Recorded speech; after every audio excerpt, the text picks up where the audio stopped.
Ang dami nito guys, oh. Oh.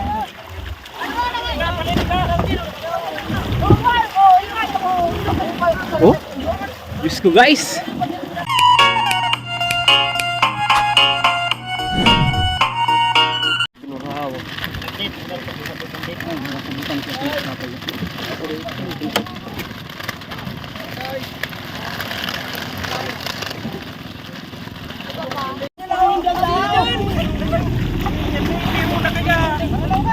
Yan guys, oh.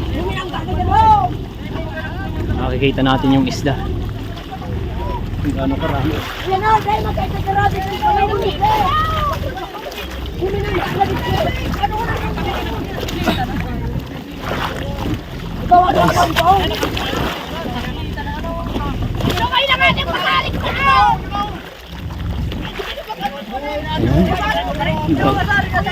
Galit na yung kapitan.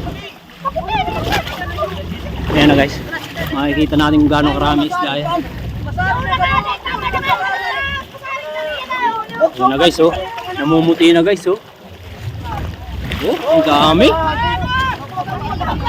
Wag-waganan nindo. Ang dami nito guys, oh. Oh.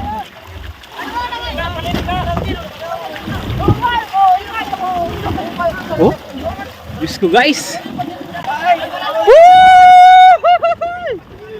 Dali din namin guys.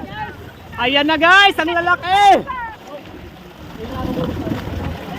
Ayan oh, nakadali siya oh.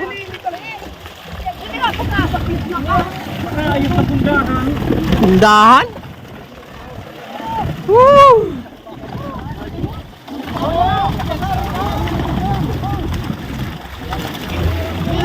Siguro mga 5 banyera to guys, na malalaki. Oh. Gulyasan. O tahararong pa gayo dali. Ano na kaya dito?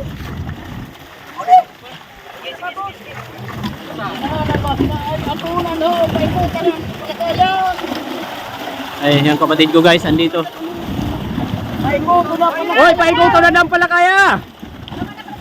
Ganyan yung kakaping kahe. Dakulaan. Dakulaan? Swerte talaga si Edison.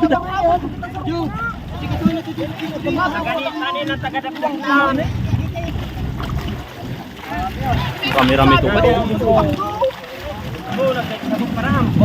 Tingnan natin. Tingnan natin isda guys.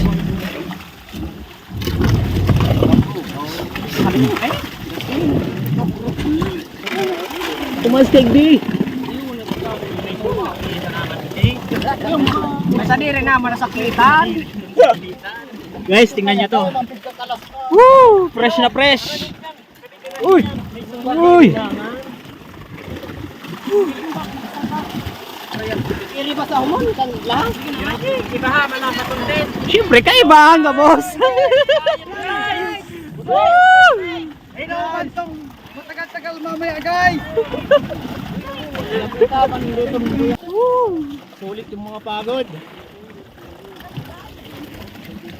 Wow.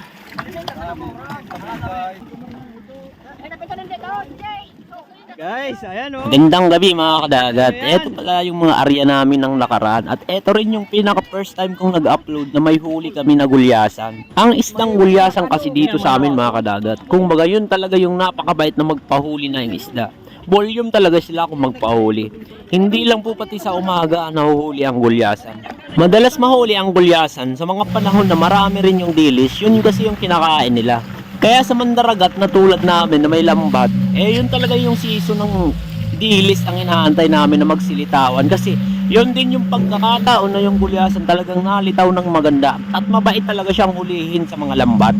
At sa ngayon nga po, natapos na naman ang season ng dilis. Syempre po, naghahanap na naman kami ng paraan kung saan na naman siya matatagpuan at mahuli. Dahil nga po, kapag walang dilis, hindi naman na siya nalitaw pa. Yung January at February kasi mga kadagat, eto na rin talaga yung season kung saan nakakapit talaga sila sa Umbay. Ay, sa Boya pala mga kadagat. Kaya nga, syempre dahil ranas na rin ito ng aking kapatid na kung saan napupunta talaga kami sa punto na dapat abanse ka na talagang mag-isip. Kung nakikita nyo mga kadagat, halos pangalawang boya na tong inarya namin.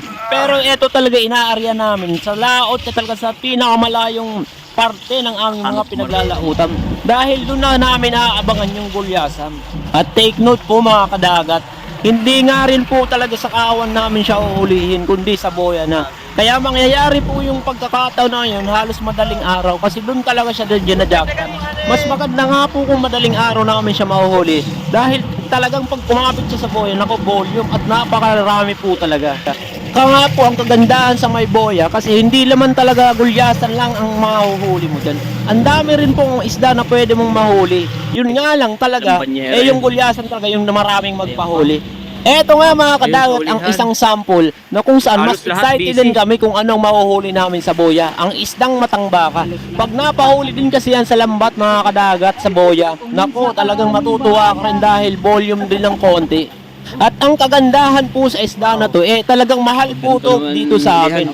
Hindi po katulad ng gulyasan, magkalayo po yung diferensya ng kanilang presyo. At bago nga po matapos ang video na to, lulubos-lubusin ko na po magpasalamat po sa inyong mga followers ko at mga subscribers ko dahil medyo gumaganda na po ang ating mga views. Siyempre po, hindi po yun mangyayari kung hindi po dahil sa inyong mga followers ko at mga subscribers ko. Kaya maraming salamat po sa inyo. Sana po patuloy nyo suportahan ang Kadagat Vlog dito po sa Facebook at Totoy Adventure po naman sa YouTube channel. Sa pamamagitan ng inyong pag-share, pag-like at pag-iwan ng komento, napakahalaga po nun. Maraming salamat po. God bless po sa inyo. Mabuhay po kayo.